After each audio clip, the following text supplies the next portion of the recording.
Hey guys, welcome aboard the channel. I'm Evan Singer, one of the co-hosts of the Par Train podcast. I just realized that I probably should have wore sunscreen this past week that I played golf. You can see the hat tan here, but I digress. If you're new to the channel, welcome aboard. We essentially help frustrated golfers enjoy the ride again by unpacking the mental game with anyone from a sports psychologist to a golfer like you and me, PGA Tour Pro, etc. So this episode is another great representation of that, although a little bit more of a funny, lighter version with the guy you probably follow on social media and watch on YouTube, Robby Berger. We've had him almost a year and a half, couple years ago, and we're just now getting him up on YouTube. So it'll be interesting to hear how he thinks about his golf game. He makes fun of himself a lot. It'll be interesting to see, does that help or hurt his golf game? So we'll get you straight to this interview with Robby Berger. It's a real fun time. I think you'll enjoy it. And if it does add any value, hop aboard that subscribe train, like the video, tap that alert button to make sure you won't miss out on any of our future videos to keep your game on track. Thanks, guys. Enjoy the video. All right, we got Bobby Fairways, actually, known as Bobby Fairways, Berger from Brilliantly Dumb. Guys, maybe the funniest guy on the internet right now, in my humble opinion. Bob, I want to tell you something before we ask you your first question. We've done 113 episodes on the train, and you, my friend, are the most entertaining podcast research we've ever done. All we had to do was watch your videos, and it was hilarious. So we thank you for that, first of all. Happy I could put it on a platter for you boys. And I appreciate you having me. And I appreciate you pushing back the time a little so we could watch a little football. Now we got a full day and good podcasting to do. I mean, what a day. Could it get any better than this? Little Charlie Woods wearing Sunday. Red. Yeah, to beat. It's tough to beat, fellas. So, Bob, we're going to start you off by going a little deep here. Okay. We told you off air. We talked the mindset a lot on the train. And you, my friend, seem to have a bulletproof mindset. I'm going to read you a quote that you said, and I want you to give the listeners a little context. Sure. Of what they can take away. Okay. You said, quote, "My swing's a little bit of a disaster. I'm not. That's okay. I can live with that." I think a lot of people take their swing to their identity. I'm going to start you off. What do you think's the context takeaway here? You know what? I forgot that I said that, and I'm proud that I did, because I still do. I still do stand by it. Pretty much is, when your swing's bad, a lot of the times when you're out there, everything's going bad at that point. You know what I mean? And when it's just not going, it's not going. So I try and keep that mindset to where I'm still able to have a good time and realize nobody's expecting me to go pro. They're just expecting me to have funny content. So if I'm letting the swing get the best of me, you're never going to get any content out of me. There you go. I mean, and speaking of content, you know what to say in certain situations, right?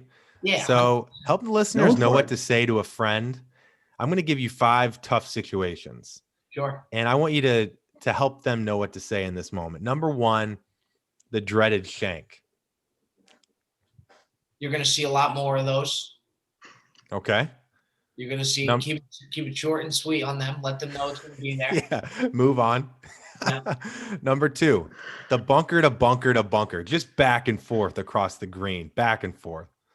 Hate to see it, but a lot of holes to play. Even if you're on the 17th hole, I'll say that. Okay. 3, Chunk City. Hang in there, champ. 4, a Bobby block, just off the reservation over the highway right. I'll send you boys a postcard if I get to it.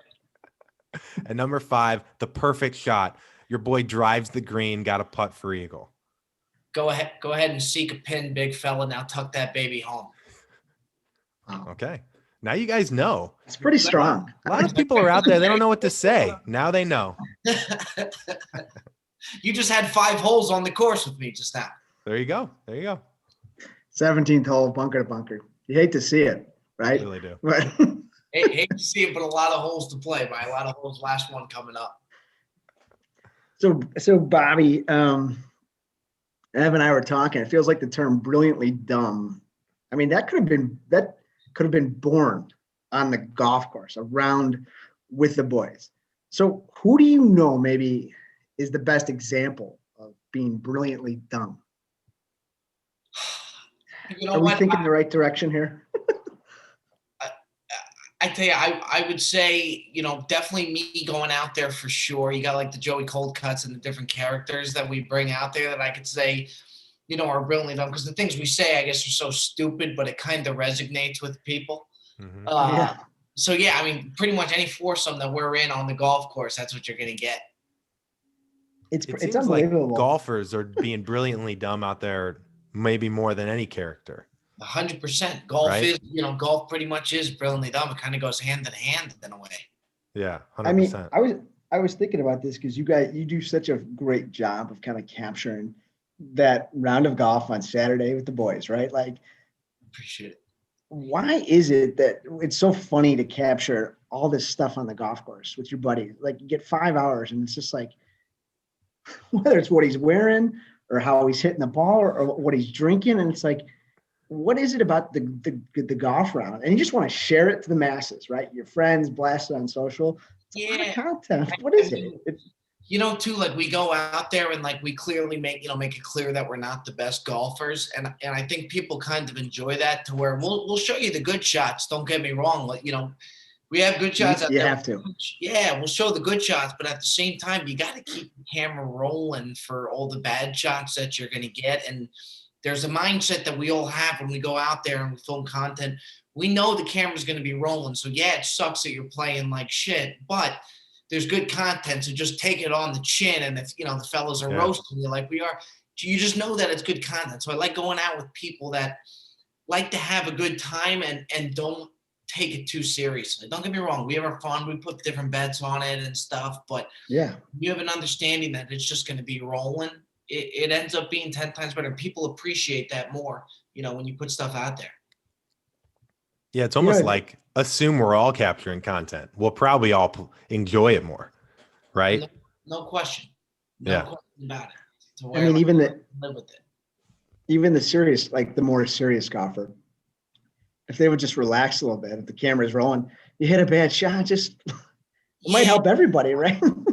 People want to be able to resonate, with different shots and the game to where I feel like they appreciate it more than seeing some dude just strike balls left and right. We could see that every weekend there's a tournament on if you want to do that. People want to see the everyday golfer and like, their troubles and whatnot. Right.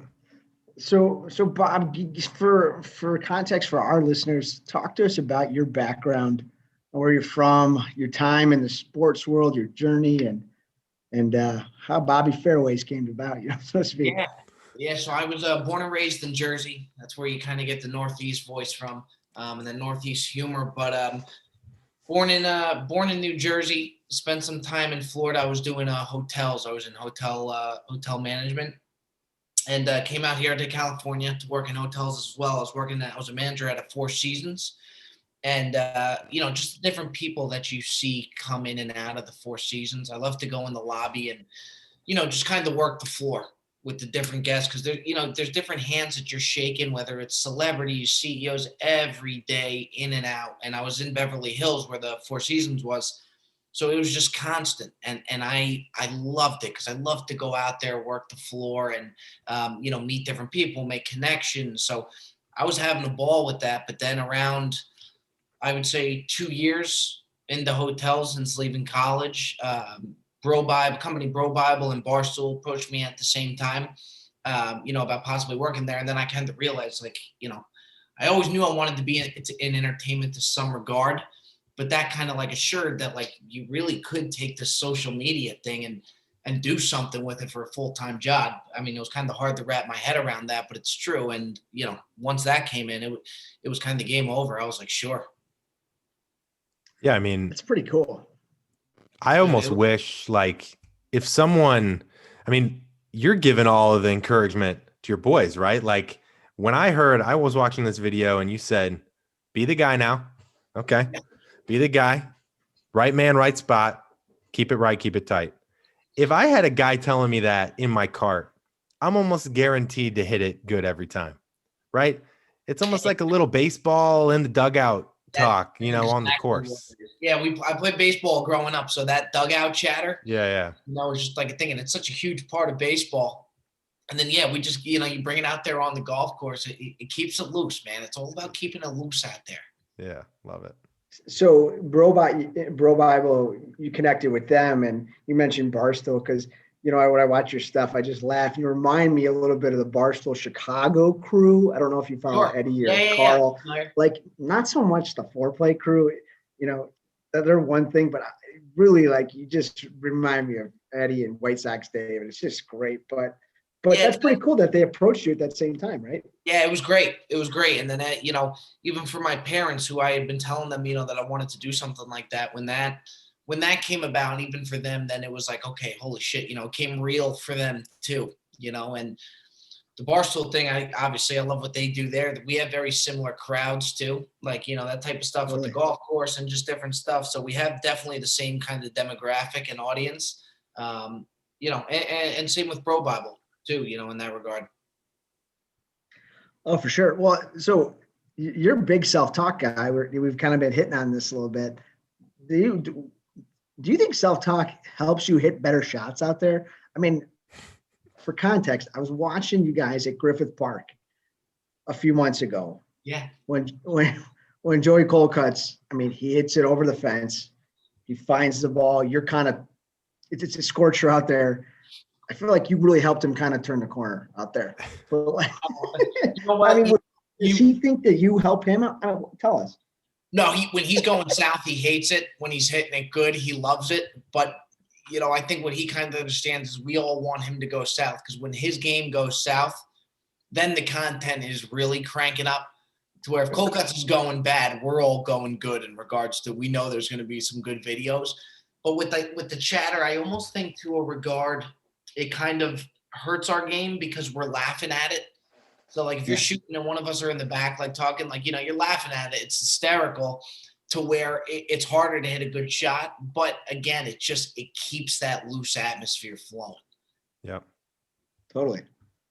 No, it's fun to watch. So, but we all know the front nine's kind of a joke. You just warm up out there. It's all about the back nine. Where did the legend of back nine, Bobby? What was the moment? Yeah, the listeners got to know. My buddies would always call me back nine Bob, because right out of the gate, the first 9 holes, I'm just nowhere to be found. From the game is just, it's so off. It just takes such a long time for me to kind of ease into everything. And then I always eat something at the turn. And then that's when back nine Bob. Key. Yeah, whether it's, a shot at a hot dog or something like that, it just ramps me up. And back nine Bob just came alive, because that's when I kind of show up. You know who reminded me of back nine Bob? Charlie Woods this weekend. Wow. Oh, what a comparison. We gotta get your take on, how cool is that? What's your take on Charlie Woods this weekend? I thought that was more enjoyable to watch than 90% of tournaments, outside of the Masters or a major. It was unbelievable. And not even just Charlie Woods, which obviously was the main show. You see Daly and his kid going out there. Everybody's bringing their sons, or it's just a neat thing to see. All of these kids can play. It's not like they're showing up. These kids can play. But that Charlie, he stole the show. He's almost got a sweeter swing than his dad. Wow. Yeah. It's incredible. It's true. Oh my God, it's so smooth. It was unbelievable. Yeah, I was talking to CERN before you came on. It was I don't want to have too much hyperbole here. We're always biased in the moment, but I will say the amount of joy I had watching Tiger and him play together was almost like 2019 Masters. Nothing will top 2019 Masters, seeing Tiger win the Masters again, but the excitement I had every shot of watching him, and he was splitting bunkers to drive the green. Every time the guy was unreal. So calm and just collected, and he goes up, he knows he's going to hit a good shot, and he's going to make it look good too. And he's so young, and to watch the strategy of them, and just it was. I'm telling you, I thought it was better than anything I watch outside of a major. Yeah, well, 100%. And this is what I'm thinking. It's something about, it's Tiger's kid, right? That helps, but it's a team event, right? We love the Ryder Cup. We love the President's Cup. We love the majors. I mean, now we love the father-son because you throw the Tiger element, but there's something about golf team events. Would you agree, Bob? I mean, Bob, because like you said, sometimes the average tour event is boring. We need that flair. I don't know. I think there's a huge thing to that. I think anything to spice it up, or kind of change it up. Even, to me, like some people, like I think the old school guys kind of dogged it, and I don't know why, but like the Charles Barkley, Peyton Manning, and them going at it, the match with Tiger Woods, Peyton Manning, Brady, and Mickelson. I mean, like even just stuff like that, it's incredible. It's a team thing, and it just changes it up. And we want to see Stephen Curry. We want to see him golf and whatnot. It's just it's so neat to kind of change it up, and I think it gets a lot more people involved. Yeah, and there's something extra special when guys wear the same outfit, right? And Sure. gals. It's like there's something happens to the vibe there when you got two guys or gals out there wearing the same outfit. I mean, you might have played in a member guest or something with your buddy, and there's nothing that speaks team camaraderie than wearing the same shirt. Well, that's what made even like the Charlie and Tiger Woods thing even that much more enticing. Totally. Because they were wearing the same thing, and it just made it 20. I don't know whose idea it was to have them all do that. It was phenomenal. Yeah. I mean, the internet was just going nuts. Yeah. When Charlie walked out with the red shirt, black pants. Oh God. And like even them at the range, I mean, you can't just watch that one time. You gotta watch it 5 times. It's incredible. Yeah. So we've hit on this a little bit, but just to tie a knot in it, right? Golfers have a lot of negative self-talk, right? We talked about it before. We talk a lot about the mindset, taking stuff from the course, apply it to your life off the course. And, you're all about treating yourself right, And I never thought about this, but throwing a little premium gas in the car when it takes unleaded, I mean, sometimes it needs a little bit extra. Dude, right? that'll start the mindset right there. I don't have a car that needs the premium gas, but every now and then, like I'm going to the golf course, I'll just fill it up premium. It's like a 2008 Honda CRV. And I just throw a little premium in there, and then, mindset wise, I just feel better. I mean, what's the parallel of that on the course? Maybe put on a fedora? Like, what's the premium gas for a regular golfer out on the Muni? Absolutely. You may be rocking a shirt that you probably shouldn't have bought because you may not be able to afford it, and it probably just wasn't a smart purchase, but you're still rocking it. Yeah. Whatever it takes. I mean, if you dress good too, you feel a lot better too. I mean, Cold Cuts, he's got some outfits that turn some heads. Sometimes when you pick him up in the morning, that's just kind of part of his vibe, right? I mean. Oh, yeah. The thing with Cold Cuts too, like people, what makes it funny with him, people ask me, is like, does Cold Cuts just do that for the videos or for the content? And it's like, no, like he wears, you talk about taking risks, things that I couldn't imagine wearing. And even outside, I mean, when we go out to dinner, he'll show up some nights. I'm like, dude, what are you wearing? Like he takes big risks, and it makes it funny because he doesn't see it as a big risk, as far as what he's wearing. To him, it's normal. Right. He's a big highlighter guy. There's Yeah. only really two types of golfers. There's regular palette, and then there's highlight neon. Yeah, and he's highlight neon. Yeah, no, when he takes a chance, he definitely takes a chance. He's gonna really let it. He's a big bright colors guy for sure. And then if he goes and he loses a ball, you can see him out way beyond. Like you see him roaming around looking for his ball, and his colors just pop to where it's hysterical to see. It's him. It's him. You can't miss him. So when you guys are on like the first tee trying to get the camera going, get some content going, you ever get some looks from, whether it's the marshal or the people in front of you or behind you? Like, what's the funny dynamic there? Maybe, Well, you know what? We usually won't bust it out right out of the gate content wise. We'll usually let each person settle in for 2 holes because you want the opportunity to kind of get it flowing, right out of the gate. Sure. And you're worried about your own shot, to where if you have the camera out, you're not focusing on your own. So right. We usually will give it like, the lead up to the first hole is phenomenal. The first tee, it's like going up the drive in. the drive-in, we do go in the breakfast, that whole night. But we know we usually do like 2-3 holes to kind of settle in, and then it starts coming out. So, Bob, we've been trying to get Kevin Dillon on the podcast for a while. We wanted to talk what it was like to snap Brady's driver, on Entourage, and I know he's a big golfer.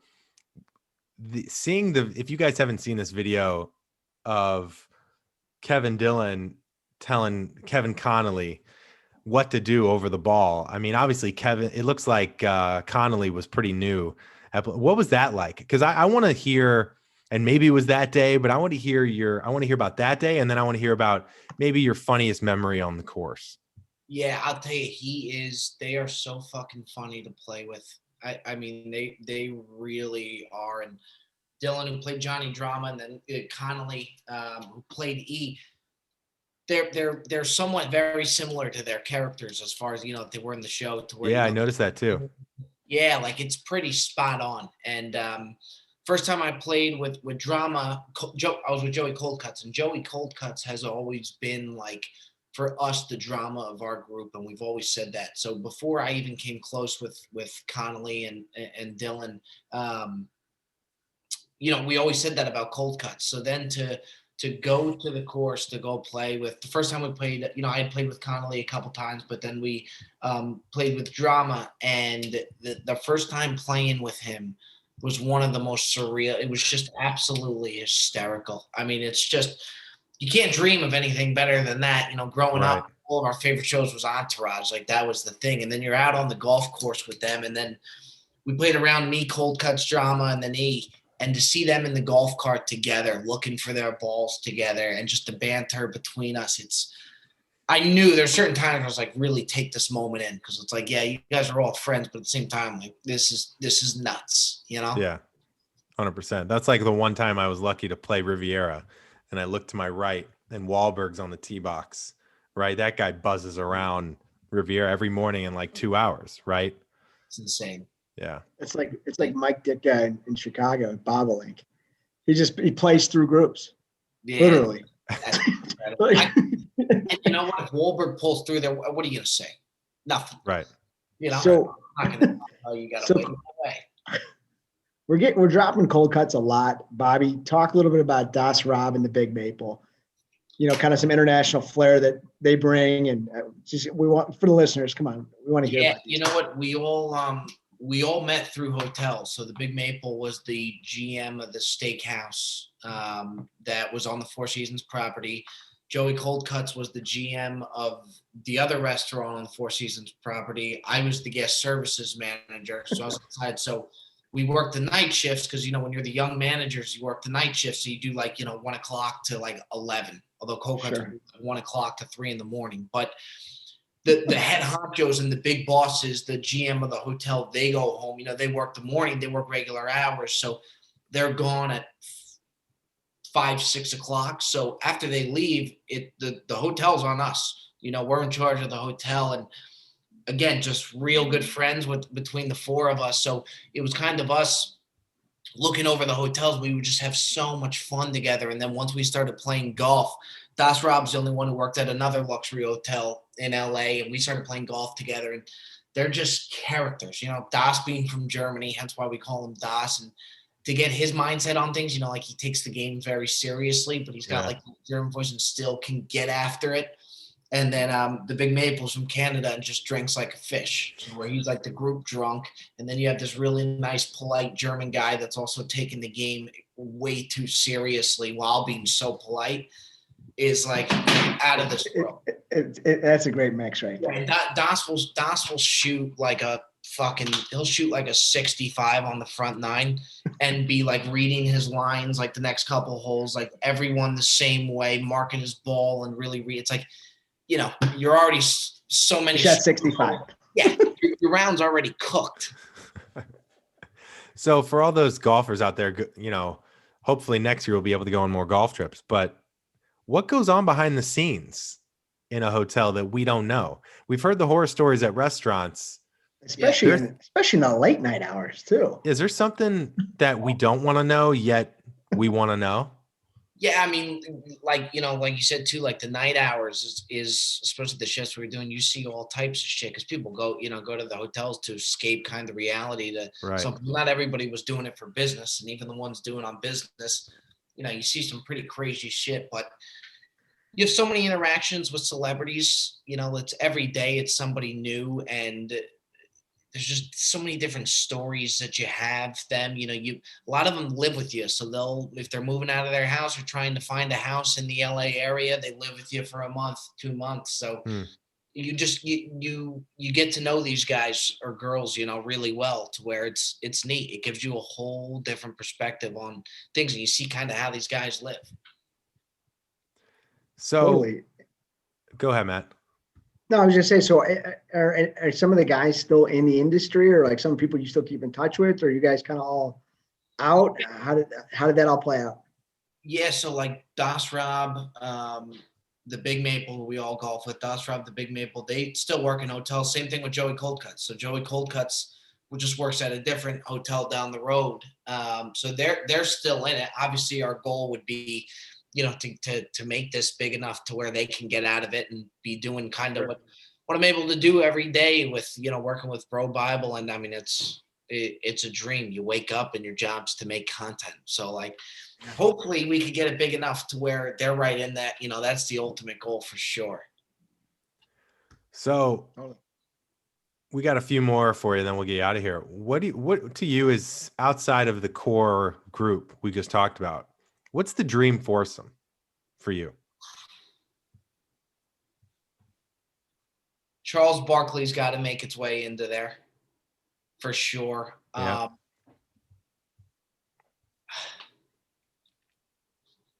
I would say John Daly would be another one that'd be hysterical. Good pick. I want to try and get people that wouldn't be golfers, but at the same time, being out there with Mickelson would be incredible. So I would put Mickelson up there too, and then oh man, I got no issue putting Wahlberg in there. I really don't. I think Wahlberg would actually be an incredible one. Plus, he's a golfer too, to where you'd have a lot of fun with him. He's an advocate golfer. Yeah, and then probably Woods, just to say that you played golf with Tiger Woods. I don't think he'd bring much to the table personality-wise. I think he'd be pretty quiet. Yeah. But just to say it would be incredible. And let's say you got that, we'd whittle it down. We'd sneak you in there. So we'd pick 3 of that group. What would you say is the best betting game on the course for someone that's looking for something a little extra, something new? You guys have a good game you like to play and make it interesting? What's a funny thing that I recently saw somebody do that I think we're going to do for our next vlog is fastest to finish the hole, to where you're walking, you're not riding in the cart, or you could do a riding in the cart to where you hit your tee shot and then you just beeline it over to your ball, and you got to close. Doesn't matter how many strokes you take, but you just got to finish the hole first. I think would be hysterical. But then closest to the pin is always fun, and best ball scramble is great. I like anything where I got a guy with me.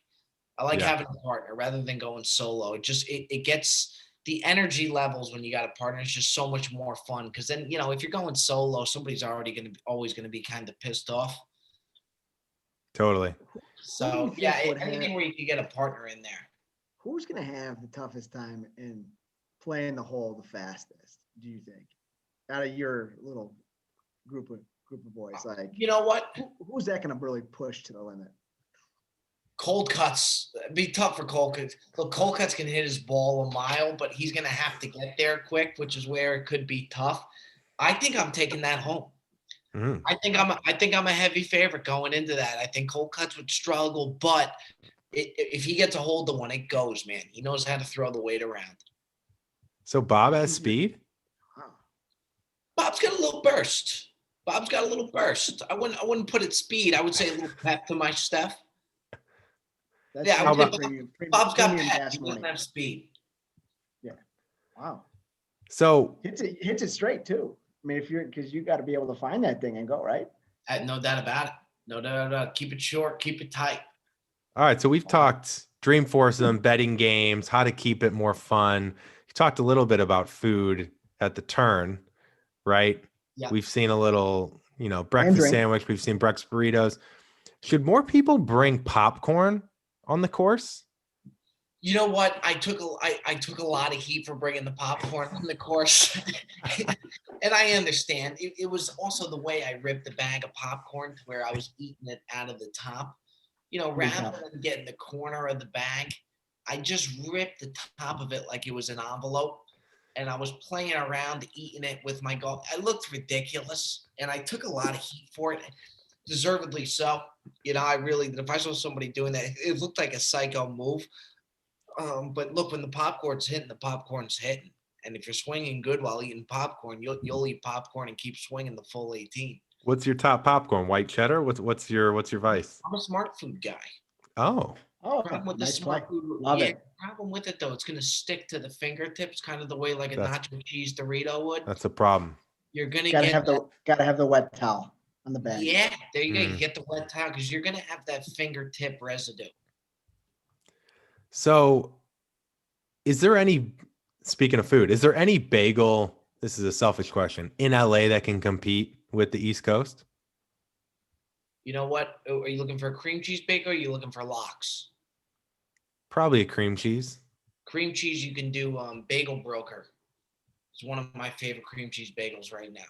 They for me, a cream cheese bagel wise, Bagel Broker's got the throne. Okay.